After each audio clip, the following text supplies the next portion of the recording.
اعوذ باللہ من الشیطان الرجیم بسم اللہ الرحمن الرحیم قل لا اسألکم علیہ اجرا الا المودۃ فی القربى آمنت باللہ صدق مولانا العظیم وصدق رسولہ النبی الکریم ان اللہ وملائکتہ یصلون علی النبی یا ایہا الذین آمنوا صلوا علیہ وسلموا تسلیما اللہم صلی علی سیدنا و مولانا محمد معدن الجود والکرم وعلی آلہ و اصحابہ وبارک وسلم۔ حمد و صلاۃ کے بعد ہمارے ہاں سیاستدانوں کو، لیڈروں کو اور افسران کو یاد رکھا جاتا ہے، لیکن وہ سپاہی جو سرحدوں کی حفاظت کرتے ہوئے جانیں تک قربان کر دیتے ہیں، ان کے ناموں کا زیادہ ذکر نہیں ہوتا۔ یوم دفاع پاکستان کے موقع پر ہم ان کی بلندی درجات کے لیے دعا بھی کرتے ہیں اور اپنے پاک فوج کے ان شہیدوں کو خراج تحسین بھی پیش کرتے ہیں۔ وہ مائیں سلوٹ کے قابل ہیں جنہوں نے ایسے بیٹے پیدا کیے، جوان کیے، وہ بچے، وہ خواتین جنہوں نے اپنے سر کی چھاؤں اور چھت وطن کے لیے قربان کی۔ اللہ تعالیٰ یہاں بھی انہیں جزا عطا فرمائے اور صبح قیامت بھی اللہ بہترین صلہ عطا فرمائے۔ سرحدوں پہ جو لوگ کھڑے ہیں یہ بیچارے بڑی جد و جہد کرتے ہیں۔ اصل یہ لوگ پہرے دار بھی ہیں، نگہبان بھی ہیں۔ کسی کے قریب اگر ان شہداء میں سے کسی کا رہنا ہو، گھر ہو، بچوں سے ملاقات ہو تو ضرور ان سے پیار کیا جائے، ان سے محبت کی جائے۔ ہمارے ہاں رسمی قسم کے پروگرام ہوتے ہیں ٹی وی پہ ایک دو، لیکن ان کا مستقل خیال رکھنے کا کوئی ذریعہ نہیں ہوتا۔ جب حضرت جعفر طیار رضی اللہ تعالیٰ عنہ شہید ہو گئے تھے تو نبی کریم علیہ السلام ان کے گھر گئے تو ان کی اہلیہ نے پوچھا تھا کہ یا رسول اللہ صلی اللہ علیہ وسلم اب میرے بچوں کا کیا بنے گا؟ تو حضور نے فرمایا انا ولیہم فی الدنیا والآخرہ، میں دنیا میں بھی ان کا وارث بنوں گا اور قیامت میں بھی ان کا وارث بنوں گا۔ شہید کے بچوں کے لیے یہ جذبات دیے نبی پاک صلی اللہ علیہ وسلم نے، فرمایا دنیا میں بھی میں وارث ہوں، قیامت میں بھی میں وارث ہوں۔ یہاں تک شہداء کے لیے رسول کریم علیہ السلام نے دیکھے نا، حضور ہر سال خود شہداء احد کے مزاروں پہ جاتے تھے اور ان کے لیے دعا فرماتے تھے، خراج تحسین پیش کرتے تھے۔ پھر ہر سال حضرت ابو بکر صدیق بھی جاتے تھے، پھر ان کے بعد ہر سال حضرت عمر جاتے تھے، پھر ان کے بعد ہر سال حضرت عثمان گئے، پھر ہر سال مولا علی گئے، پھر ہر سال حضرت عمر بن عبدالعزیز بھی گئے۔ وہاں جاتے تھے، خراج تحسین پیش کرتے تھے شہداء احد کے مزارات پر۔ اللہ تعالیٰ اس وطن کو قیامت کی صبح تک آباد فرمائے اور ہر دشمن اور ہر سازش سے اللہ اس ارض مقدس کو محفوظ و ممنون رکھے۔ 6 ستمبر ہے، یوم ختم نبوت ہے۔ پاکستان کی اسمبلی نے 7 ستمبر کو قادیانیوں کو غیر مسلم اقلیت قرار دیا تھا۔ اللہ تعالیٰ اس اسمبلی میں جس قسم کے بھی، جس طرح کے بھی افراد تھے جنہوں نے بھی اس قرارداد میں تھوڑا سا بھی حصہ لیا، اللہ انہیں بہترین جزا عطا فرمائے۔ اور مجھے امید ہے کہ اللہ اس کا ہر اس شخص کو جو اس وقت اسمبلی میں بیٹھا تھا اور علامہ نورانی رحمۃ اللہ تعالیٰ علیہ کی قرارداد پر جس نے بھی ان کا ساتھ دیا تھا، مالک انہیں اس کی بہترین جزا عطا فرمائے۔ قادیانی سے ہمارا شدید اختلاف اس لیے ہے، جو تو ہیں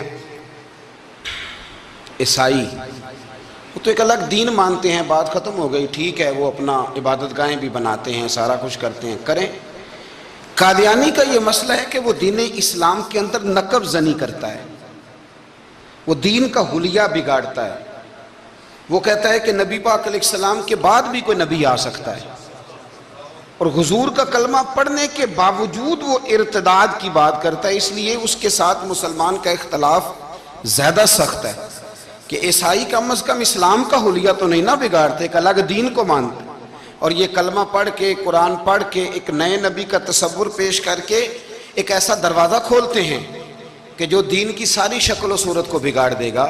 اس لیے قادیانی کل بھی کافر تھے آج بھی کافر ہیں اور صبح قیامت تک یہ کافر ہی رہیں گے، اس لیے کہ سورج اپنی جگہ چھوڑ سکتا ہے، چاند اپنی جگہ چھوڑ سکتا ہے، ستارے ٹوٹ سکتے ہیں، لیکن میرے نبی کریم کے بعد کوئی اور نبی آ سکتا؟ یہ دروازے نبوت بند ہے، چونکہ الکفر ملت واحدہ، کافر ایک پوری جماعت کا نام ہے۔ تو وہ اس طرح کرتا ہے کہ کسی بھی ایسی طاقت کو جو اسلام کا حلیہ خراب کرنے والی اسے سپورٹ کرتا ہے، اور اس کو وہ آزادی رائے کا نام دیتے ہیں۔ تو ہم کہتے ہیں کہ بھئی آزادی رائے اور ہوتی ہے، لیکن کسی دین کے اندر شامل ہو کے اس دین کا حلیہ بگاڑنا یہ بات اور ہوتی۔ اس لیے قادیانی غیر مسلم اقلیت ہیں، ان کو چاہیے اقلیت کتنا وقت گزاریں، وہ اسلام کا نام لے کے کسی جگہ بھی اسلام میں کسی قسم کا رخنہ ڈالنے کی کوشش نہ کریں۔ اللہ تبارک و تعالی مسلمانوں کو ہمیشہ غیرت ایمانی عطا فرمائے اور نبی پاک علیہ السلام کے قدموں کے ساتھ وابستگی نصیب فرمائے۔ ہمارا مضمون ہے عظمت اہل بیت۔ اسلام خشک مذہب نہیں ہے، صرف اخلاق کی بات کرو، نماز پڑھو، دھیان سے روزہ رکھو، عبادت کرو، زکوٰۃ دو اور ختم ہو جائے بات۔ اسلام وارفتگی والا دین ہے، اسلام محبت والا دین ہے، ذوق والا دین ہے، شوق والا۔ میری ملت میں آج جو آدمی بڑا گناہگار ہوتا ہے نا، کلین شیف ہوتا ہے، بے نمازی ہوتا ہے، بڑا سخت ہوتا ہے، نوجوان بڑا کچھ کرتا ہے، یہ ان ساری غلطیوں کے باوجود بھی جب نبی پاک کا نام آتا ہے تو اس کے سینے میں جذبات ابھر جاتے ہیں، کیونکہ اسلام ایک ذوق کا نام ہے، ایک شوق کا نام ہے، ایک درد کا نام ہے۔ جب رسول کریم صلی اللہ علیہ وسلم کی بات آتی ہے تو گرچہ وہ بڑا گناہگار ہے، لیکن اس کے اندر حضور کی محبت موجود ہوتی ہے، وہ چھلک آتی ہے، اس کا چہرہ کھل اٹھتا ہے کہ یہ رسول کریم کی بات ہو رہی ہے صلی اللہ علیہ وسلم۔ تو اسلام ہمیں آداب سکھاتا ہے، نسبتوں کا ادب سکھاتا ہے، اسلام ہمیں اکرام سکھاتا ہے، اسلام ہمیں کہتا ہے کہ استاد کی اولاد کا بھی ادب کرو، اسلام ہمیں کہتا ہے کہ اپنے محسن کے بچوں کا بھی ادب کرو۔ اسلام یہ بتاتا ہے۔ ہمارے ہاں خشکی ہوتی جا رہی ہے، بزرگوں نے لکھا ہے کہ 3 قسم کے لوگ کسی کے مرید نہیں ہوتے۔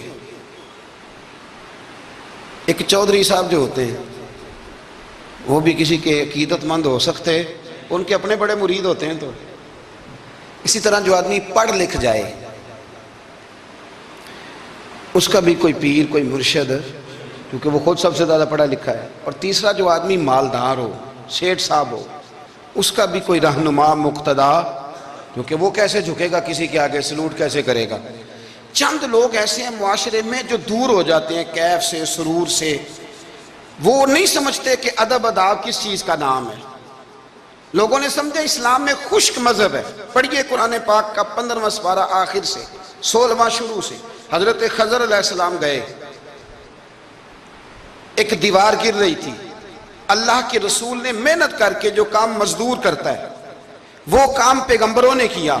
حضرت موسیٰ اور جناب خضر نے دیوار سیدھی کی، اور جس بستی کی دیوار سیدھی کر رہے ہیں انہوں نے پانی بھی نہیں پلایا، کھانا بھی نہیں پوچھا، لیکن حضرت سیدنا خضر علیہ السلام نے دیوار سیدھی کر دی، محنت کی، کوشش کی، پسینہ بھی آیا، تھکاوٹ بھی ہوئی۔ حضرت موسیٰ علیہ السلام فرمانے لگے خضر سمجھ نہیں آئی، یہ تو اتنے خشک لوگ ہیں، پانی تک نہیں پلایا، اور آپ نے اتنی محنت کر کے دیوار سیدھی کی، تو پڑھ لینا آپ قرآن پاک۔ حضرت جناب خضر علیہ السلام کہنے لگے کہ یہ اصل میں نا ان کے لیے نہیں کیا، یہ کسی نیک کی نسبت ہے، اس دیوار کے نیچے خزانہ ہے، دیوار گر جاتی، خزانہ ظاہر ہو جاتا، خزانہ یتیم بچوں کا ہے۔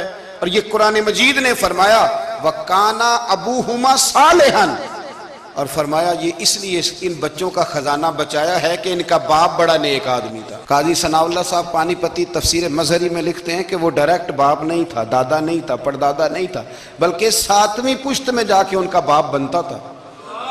تو رب نے فرمایا ایک بندہ نیک ہو تو میں نیچے 7 پشتوں پہ فضل فرمایا کرتا ہوں۔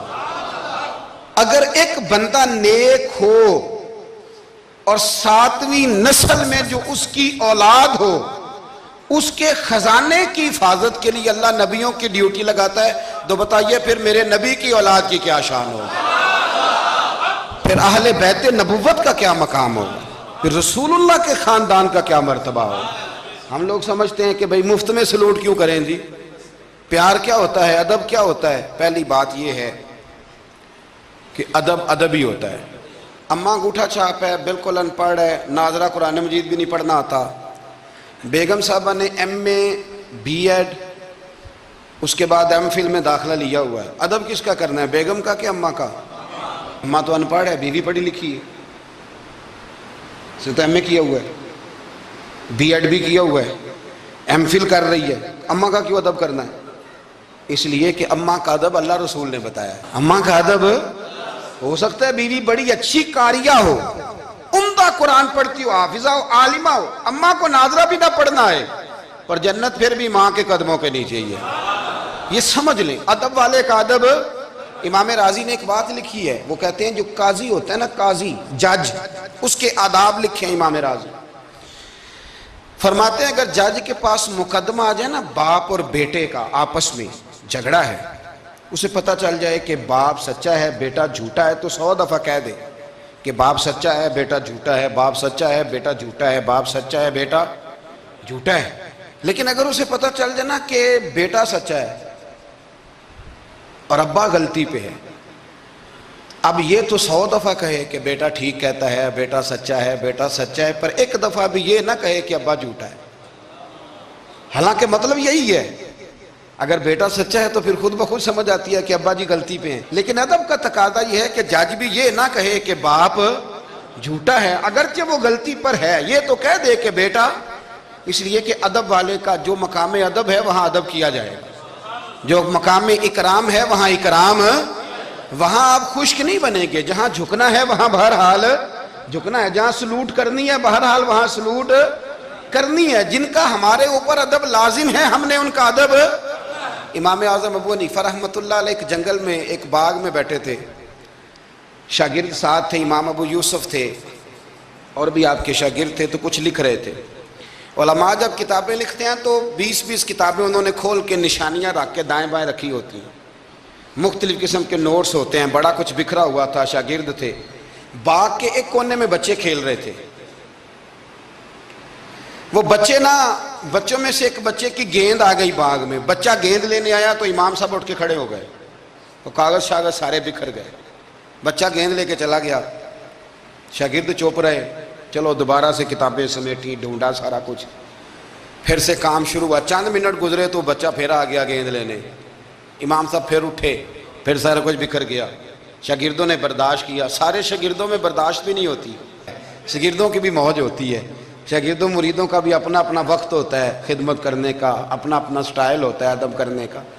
دور بڑا منفرد آ گیا، تیسری دفعہ، چوتھی دفعہ، 5 دفعہ ہو گئی تو بس شاگردوں کی جو صبر تھا، حوصلہ، وہ جواب دے گیا، بچہ پتہ نہیں کتنی دفعہ آئے گا۔ جب وہ بچہ پھر آیا، امام صاحب بوڑھے آدمی تھے، گھٹنوں میں درد بھی تھی، بڑی مشکل سے اٹھتے، چیزیں ساری بکھر جاتی، وہ بچہ جب 7ویں دفعہ تو امام صاحب پھر اٹھے، تکلیف سے اٹھے۔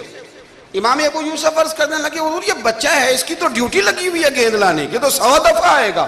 تو امام صاحب فرمانے لگے یہ 100 دفعہ آیا تو میں 100 دفعہ اٹھوں گا، آنے دو۔ کہ حضور کیوں آپ اٹھیں گے؟ فرمایا یہ میرے استاد کا پوتا ہے، اصلا نال جے نیکی کریے تے نسلاں تاک نہیں بھول دے۔ سن لو، اصلا نال جے نیکی کریے تے نسلاں تاک، ہاں بے اصلاں نال نیکی کریے تے پھول کنڈیاں نال تول دے۔ بے اصلاں نال، میں میرے استاد کا پوتا ہے تو اٹھوں نا، یہ 100 دفعہ ہے میں اٹھوں گا، میں نے اس گھر سے فیض لیا ہے، یہاں ڈیوٹی کرنا میری ذمہ داری کا حصہ ہے، سوال ہی نہیں پیدا ہوتا۔ صحابہ کرام فرماتے ہیں نبی پاک کے اخراجات بہت زیادہ تھے، آمدن کوئی نہیں تھی، بظاہر بڑے خرچے تھے، مہمان بڑے آتے تھے، بڑے معاملات تھے، اور دین کا کام بذات خود ایک محنت ہے۔ ہمارے یہاں لوگ بڑا کہتے ہیں علماء جی یہ پیر صاحب کرتے کیا ہیں؟ میں کہ تو پیر صاحب میں نوکری لوا دے، کہندے وہ فلانے مفتی صاحب ڈیوٹی کیا کرتے ہیں؟ میں کہتے ہیں دینے نو دیہڑی لے جائے کر مفتی صاحب نو، نہ مستریاں نہ لائے نو، تاکہ روٹی تو کھا لینا۔ اور خدا کے بندو، جو بندہ سویرے ڈیوٹی کرنے جائے گا وہ شام کو آ کے ریسرچ کر سکے گا کتاب و سنت پہ؟ وہ ایک صفحہ پڑھے گا تو سو جائے گا۔ اس لیے حضرت عمر فاروق نے یہ کام امت کو بتایا، فرمایا علماء کو تنخواہ دو، اور مسجد کے امام کی تنخواہ حضرت عمر نے گورنر، صوبے کے گورنر کے برابر لگائی تھی۔ اور خطیب کی تنخواہ گورنر سے زیادہ ہوتی تھی۔ فرماتے تھے یہ ذہنی طور پر فارغ رہیں گے، سہولت میں رہیں گے تو صحیح دین پڑھیں گے اور صحیح کر کے پڑھائیں گے۔ اگر یہ الجھے رہیں گے کہ سویرے بیل جمع کرانا ہے تو ان کے لیے بڑی دشواری ہو جائے۔ لیکن ہمارا ماحول کیا ہے، عالم جب تخصص کر لیتا ہے نا تو پی ایچ ڈی کے برابر ہو جاتا ہے۔ درس نظامی کے بعد جب تخصص کرتا ہے نا وہ 3 سال میں یا 2 سال میں تو پی ایچ ڈی ہے۔ آج پی ایچ ڈی آدمی جائے نا یونیورسٹی میں لگے تو تقریباً 2.25 لاکھ کے قریب اس کی تنخواہ ہے۔ عالم کو کیا دیتے ہیں لوگ؟ یہ میری بات سمجھے، اس کا اور اس کا لیول تعلیم کا ایک جیسا ہے، اس کا سٹیٹس کیا ہے اور اس کا، لیکن اس کے باوجود اگر وہ کسی آسانی میں ہے تو اس بیچارے کو حساب دینا پڑتا ہے، اسے بتانا پڑتا ہے کہ گاڑی میں بیٹھتا ہوں تو کہاں سے آئی ہے، روٹی کھاتا ہوں تو کہاں سے، اس کو پھر بھی حساب دینا پڑتا ہے۔ اس کا نقصان یہ ہوتا ہے پھر لوگ دین میں آنا چھوڑتے ہیں۔ ہمارے یہاں گجرانوالہ میں ایک عالم تھے، وہ 9 بھائی عالم تھے، اب ان کے بچوں میں سے کوئی بھی نہیں بنا۔ کوئی بچہ کوریا میں کمائی کر رہا ہے، کوئی افریقہ میں کمائی کر رہا ہے، وہ کہتے ہیں جو شراب کا ہوا ہے ہمارا بھی تو وہی ہونا نا کل۔ بچے نکل گئے، انہوں نے کہا جا کے محنت کرتے ہیں۔ نے کیا کمایا؟ نبی کریم صلی اللہ تعالی علیہ حضور کے صحابہ ادراک والے لوگ تھے، بصیرت والے۔ نبی پاک کے خرچے بڑے، گھر میں 9 ازواج ہیں، 4 شہزادیاں ہیں، مہمان آتے جاتے۔ انہوں نے ایک پروگرام بنایا کہ ہر مہینے ہم اتنے پیسے جمع کریں گے اور یہ جہاد کے لیے نہیں دیں گے، یہ مسجد کے لیے نہیں دیں گے، یہ صحابہ صفا کے لیے نہیں، یہ خالصتاً سرکار کی بارگاہ میں پیش کریں گے۔ یا رسول اللہ یہ رکھ لیں اور جہاں آپ کا دل کرے آپ اپنی ذات پر، مہمانوں پر، گھر پہ خرچ کریں۔ اچھا جی جمع تو کر لیے ہیں تو اب حضور کو پیش کون کرے گا؟ ڈیوٹی لگی حضرت عباس کی کہ محبوب کے چچا ہیں، یہ پیش کریں گے۔ حضرت عباس وہ پیسے لے کے دروازہ رسول پہ پہنچے، سیانے بندے تھے تو لفظ بڑے سمجھداری کے ساتھ تلاش کیے، عرض کی یا رسول اللہ صلی اللہ علیہ وسلم آپ کے دن بھی ہمارے لیے ہیں، راتیں بھی ہمارے لیے، آپ دن کو ہمیں تبلیغ کرتے ہیں اور رات کو رو رو کے ہماری بخشش کی دعائیں کرتے ہیں، حضور آپ کی 24 گھنٹوں پہ ہمارا ہی حق ہے، ہمارے لیے وقف کر دیا آپ نے۔ حضور ہم ایک حرف کا، ایک جملے کا بدلہ نہیں دے سکتے، یہ تھوڑا سا نذرانہ ہے، ہمیں پتہ ہے اخراجات بڑے ہیں اور ظاہراً آمدن کے ذرائع کو نہیں تو قبول کر لیں۔ حضور کچھ جواب دینے ہی لگے تھے کہ اللہ پاک نے قرآن پاک نازل کر دیا، سورہ شورى کی آیت نمبر 23، فرمایا محبوب قل لا اسألکم علیہ اجرا، محبوب ان سے فرما دو کہ اس تبلیغ دین پر گویا طائف میں پتھر کھانے سے لے کر احد میں دانت شہید کرانے تک، لا اسألکم علیہ اجرا، میں تم سے کسی اجر کا سوال نہیں کرتا، الا المودۃ فی القربى، ہاں اگر کچھ کرنا ہے تو میرے اہل بیت سے پیار کرتے رہنا، میرے اہل بیت سے۔ یا رسول اللہ یہ کون ہے؟ فرمایا مولا علی، سیدہ فاطمہ اور ان کی اولاد حسن سے پیار کرنا، حسین سے پیار کرنا۔ میرے رسول پاک نے فرمایا فاطمہ تو بدعت منی، لوگوں فاطمہ کو میرے وجود سے الگ نہ سمجھنا، یہ میرے جگر کا ٹکڑا ہے۔ اور حضور فرمانے لگے جس نے فاطمہ کو راضی کیا اس نے محمد عربی کو راضی کر لیا، میں اس سے راضی ہوں جس نے میری بیٹی کو راضی کیا۔ اور فرمایا جس نے اسے ناراض کیا، اللہ کرے یہ چھوٹی بات نہیں بڑی بات کر رہا ہوں، فرماتے ہیں جس نے اسے راضی کیا اس نے مصطفیٰ کو راضی کر لیا، اور فرمایا جس نے مجھے راضی کیا اس نے اللہ کو راضی کر لیا۔ اور حضور فرمانے لگے النظر الی وجہ علی عبادہ، علی کو تو دیکھتے رہو گے تو رب کی عبادت کا ثواب ملتا رہے گا۔ کچھ لوگ پریشان تھے کہ حضور سارے تو نہیں نہ دیکھ سکیں گے مولا علی کو، حضور نے اس کا بھی جواب دیا، فرمایا ذکر علی عبادہ، تو بس علی علی کہتا رہے تجھے رب کی عبادت کا ثواب ملتا رہے گا۔ علی کا ذکر بھی عبادت۔ اس خاندان کے ساتھ پیار کرنا۔ میرے اعلیٰ حضرت فاضل بریلوی رحمت اللہ علیہ سے کسی نے پوچھا سید کو زکوٰۃ دے لیں؟ اس کا سادہ سا جواب تھا نہیں لگتی، بات ختم ہو جاتی، پر اعلیٰ حضرت نے ایک پورا صفحہ لکھا، بلکہ 1.5 صفحہ ہے، فتاوی رضویہ کی 8ویں جلد میں۔ حضور زکوٰۃ دے لیں تو اعلیٰ حضرت نے دلائل لکھے کہ سید کو زکوٰۃ نہیں لگتی، پھر آخر میں کہنے لگے جن کے نانا کا صدقہ کھاتے ہو انہیں زکوٰۃ دینی ہے؟ آپ فرمانے لگے تو نبی پاک کے مبارک بچوں پر اپنا مال خرچ کر، یہاں بھی اجر ملے گا وہاں بھی اجر ملے گا۔ اور پھر اعلیٰ حضرت نے حدیث لکھی ہے کنز المال کے حوالے سے، کمال کرتے ہیں جب آپ اس طرف آتے ہیں نا، خدمت سادات کا پورا باب بیان کیا. فرمانے لگے رسول کریم علیہ السلام نے فرمایا جس نے عبد المطلب کی اولاد کے ساتھ نیکی کی، بات ہی ختم کر دی. عبد المطلب کی اولاد میں حضرت عباس کا خاندان بھی شامل، عبد المطلب کی اولاد میں حضرت جعفر طیار کا خاندان بھی شامل، حضرت سیدنا میر حمزہ کے بچے بھی شامل. حضور فرمانے لگے جس نے عبد المطلب کی اولاد کے ساتھ نیکی کی، قیامت کے دن مجھ پر لازم ہے کہ جب وہ مجھ سے ملے گا تو میں اسے صلہ دوں گا. میں اسے اعلیٰ حضرت یہ حدیث لکھ کے کہتے ہیں ہمیں صلے کی ضرورت ہی نہیں ہے. جو نبی پاک نے کہہ دیا نا جب وہ مجھ سے ملے گا، تو مصطفیٰ سے ملنا ہی سب سے بڑا صلہ ہے، یہی سب سے بڑا صلہ ہے. بیدم شاہ وارسی کہنے لگے عدم سے لائی ہے ہستی میں آرزو رسول، عدم سے لائی ہے ہستی میں آرزو رسول، یہ کہاں کہاں لیے پھرتی ہے جستجو رسول. ہمیں عدم سے لائی ہے ہستی میں آرزو رسول، اور کہاں کہاں لیے پھرتی ہے جستجو رسول. عجب تماشا ہو میدان حشر میں بیدم کہ سب ہوں پیش خدا اور میں روبرو رسول. سب ہوں پیش خدا اور میں روبرو رسول. میں حضور کے سامنے، تو محبوب فرمانے لگے جب وہ ملے گا نا تو اجر میں دوں گا. تو پتہ یہ چلا خدمت سادات، ان سے پیار کرنا، اہل بیت نبوت سے ان کی شان کو سمجھے. مرتبے والے کا مرتبہ ہمیشہ سمجھنا چاہیے، ہمیشہ. جس کو اللہ نے مرتبہ دیا ہے اس کے مرتبے کو سمجھے. میرے رسول کریم علیہ السلام نا ذرا اعزازی وقت دیتے تھے. یہ سارا دن ہی امام حسن اور حسین مسجد میں رہتے تھے، سارا دن ہر وقت حضور کے ساتھ کھیلتے تھے. ان کا دروازہ مسجد نبی میں کھلتا تھا گھر کا، لیکن اس کے باوجود حضور فرماتے فاطمہ آج میرا دل کرتا ہے تمہارے گھر آ کے رات گزاروں. بھئی کوئی گھر بڑی دور ہے، یہ تو ساتھ ہی تو ہے. تو سیدہ فاطمہ فرماتی ہیں میں نے کہا حضور بڑی خوش نصیبی ہے تو محبوب نا رات کو میرے گھر میں آ کے سوئے. فرماتی ہیں میں نے چارپائی بچھائی نبی پاک کے لیے، ایک شخص کے سونے کی جگہ تھے. حضور نے فرمایا میں تو حسن حسین کے لیے آیا ہوں. یا رسول اللہ پھر فرمایا یہ میرے ساتھ سوئیں گے. میں نے عرض کی حضور آپ کو دقت ہوگی، کیسے سوئیں گے؟ تو نبی پاک علیہ السلام نے فرمایا میں سلا لوں گا. حضرت فاطمہ کہتی ہیں ایک کندھے پہ حضور نے امام حسن کو لٹا لیا اور دوسری سائڈ پہ امام حسین کو لٹا لیا. کہتی ہیں امام حسین کی عادت تھی وہ رات کو دودھ مانگتے تھے، میں نے برتن میں رکھا ہوتا تھا، میں ڈال کے دیتی تھی. بچے مانگتے ہیں نا رات کو دودھ. فرماتی ہیں رات کو نا امام حسین نے دودھ مانگا، میں اٹھنے لگی دودھ دینے کے لیے، پر حبیب نے فرمایا بیٹے تو لیٹ جا، آج میرے ساتھ سویا تو دودھ بھی میں ہی پلاؤں گا. کہتی ہیں کئی دفعہ دودھ مانگا تو کئی دفعہ میرے رسول پاک نے انہیں دودھ پلایا. اور یہ ہر نانا نواسوں سے پیار کرتا ہے، پر یہ خالی نانا نہیں نا، یہ امام الانبیاء بھی ہیں، یہ امام الانبیاء بھی ہیں، یہ سرور کون و مقام. ان کا ہر کام اللہ کے حکم سے ہے، اللہ کے حکم سے.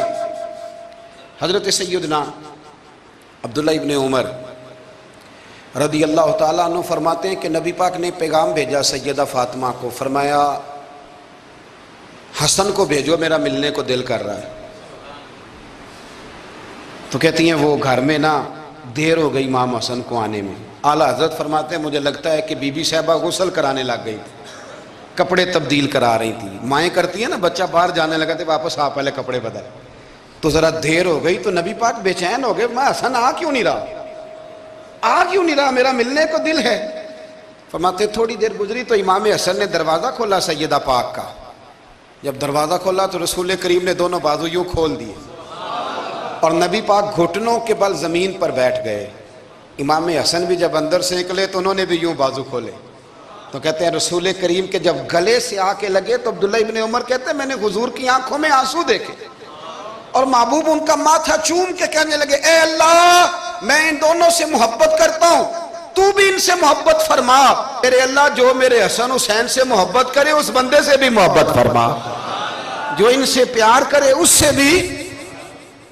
ہمارے بزرگوں کو نا اہل بیت سے بڑا پیار ہوتا تھا، اصحاب کے بھی غلام اور اہل بیت کے بھی.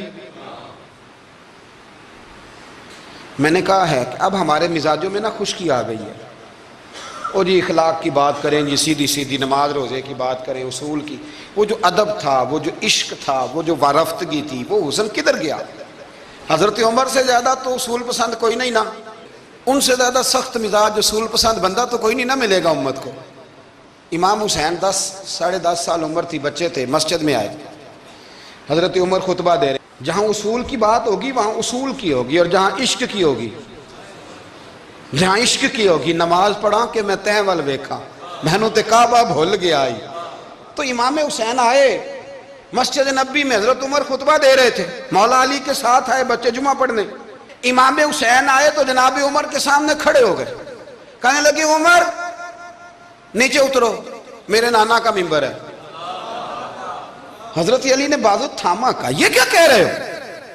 تو جناب فاروق اعظم فرمانے لگے جمعہ ہو رہا ہے، خطبہ ہو رہا ہے، لوگ جمعہ پڑھنے آئے ہوئے ہیں، اس میں اب بچہ آ جائے تو کیا جمعہ چھوڑا جائے گا؟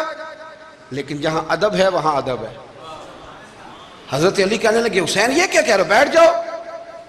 تو حضرت عمر فاروق فرمانے لگے علی آپ نہ بیچ میں ہیں، یہ میرا اور حسین کا معاملہ ہے، آپ نہیں بیچ میں ہیں، آپ ہٹ جائیں، میرا اور حسین کا مسئلہ۔ کیا کہا بیٹے؟ کہا عمر اترو، میرے نانا کا ممبر ہے۔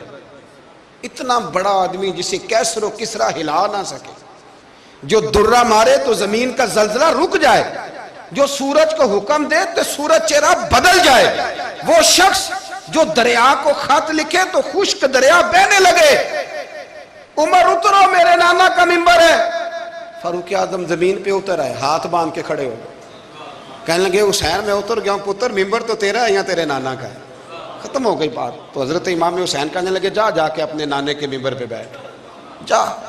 تو فاروق اعظم کی چیخ ہی نکل گئی، کہنے لگے پتر میں تو اونٹ چرانے والے کا بیٹا ہوں، میرے نانے کا کوئی ممبر نہیں یار، میں تو اونٹ چرانے والے کا، میرے نانے کا کوئی ممبر ہی کوئی نہیں، تو کدھر جاؤں؟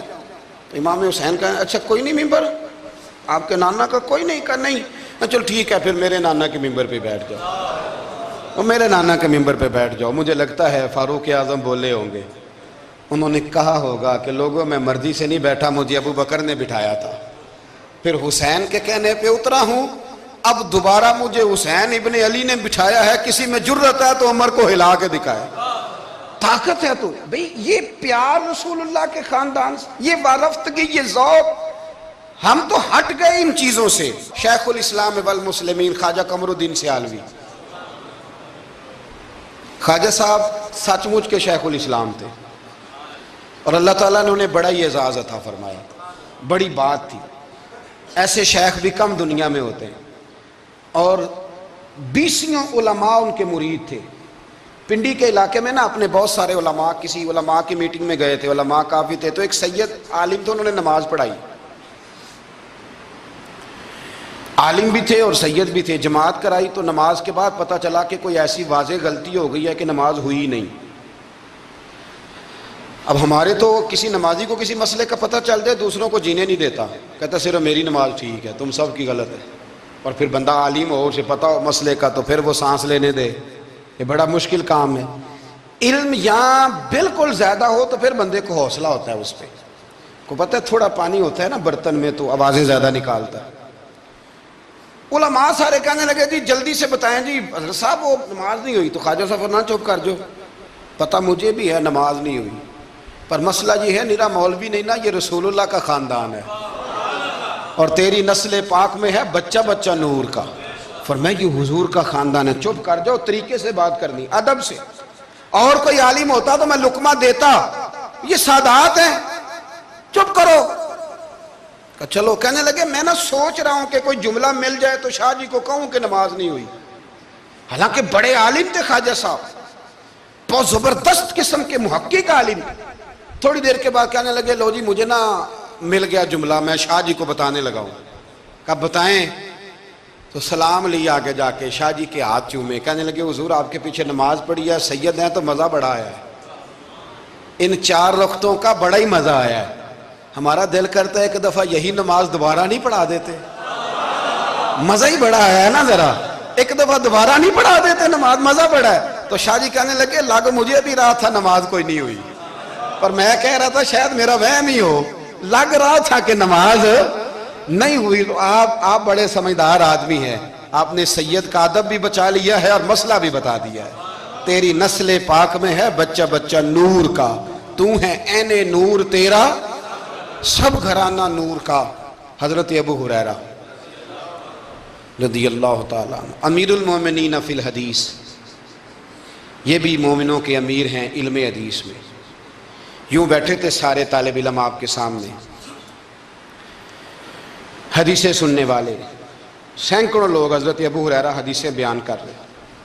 مدینہ منورہ میں تازی تازی بارش ہوئی تھی، امام علی مقام ابھی نوجوان تھے، امام حسین نہ آئے، بارش ہوئی، چھوٹے چھوٹے گڑھے مدینہ منورہ میں تو ان میں پانی کھڑا تھا۔